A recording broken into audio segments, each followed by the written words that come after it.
ยากเลย โอ้เคาะสองเทื่อพร้อมบ่บัดนี้เอามือเนาะ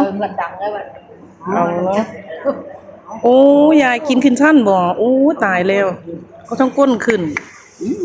แดงๆนี่คือหยังคะยายปูนเห็นบ่มีมันก็บ่ได้นะโอ้มันแน่แม่น้ำแม่ถ้าว่าเป็นน้ำร้อนนี่ความดันเบาหวานนะเฮ็ดจังได๋ครับวันนี้จังสิได้กิน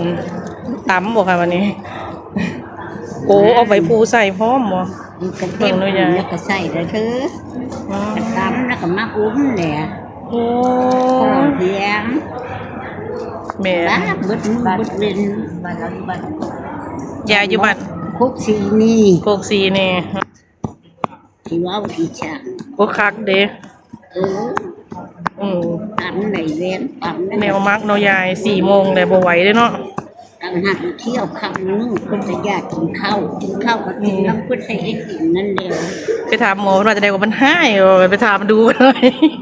หายบ่เป็นได้ว่ายันเพิ่นลืมเนาะเฮาบ่ได้ว่าสิไปเร่งเพิ่นเนาะแม่นคำเจ้าละแม่นค่ะแล้วจักสิเฮ็ดได้เมือนเนาะว่ามันมาถึงหม่องอยู่ไปถามก็ได้บ่แม่นอยากรัดคิวดอกเพิ่นบัดหายบ่ยายบ่รัดคิวบ่รัดคะแนนมันยายสิเมือนลูกชายนักเกได้แม่นความเจ้าเลยยายดูย่างลูกเมือป้ากันละพ่อที่มีอยู่คนคิดหลายกาแฟเบิดขวดแล้วเหรอกันสิได้ซื้อใช้ขวดให้กันถ้าเข้ากันบ่ได้ปะได้ใจมันยากเลยโอ้เคาะสองเทื่อพร้อมบ่บัดนี้เอามือเนาะเอาเนาะโอ้ยายกินขึ้นชั้นบ่โอ้ตายแล้วเขาต้องก้นขึ้น